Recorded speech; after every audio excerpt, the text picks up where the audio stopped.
أعوذ بالله من الشيطان الرجيم. ليس عليكم جناح أن تبتغوا فضلا من ربكم فإذا أفضتم من عرفات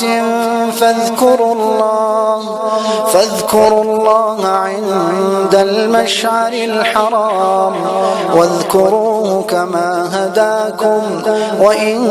كنتم من قبله لمن الضالين ثم أفيضوا من حيث أفاض الناس واستغفروا الله إن الله غفور رحيم فإذا قضيتم مناسككم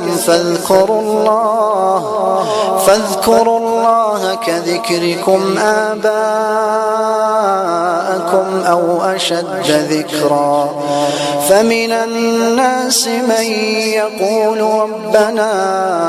آتنا في الدنيا وما له في الآخرة من خلاق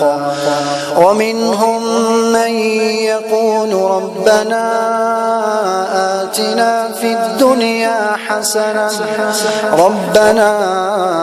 آتنا في الدنيا حسنة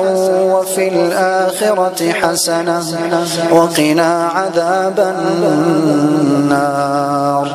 أولئك لهم نصيب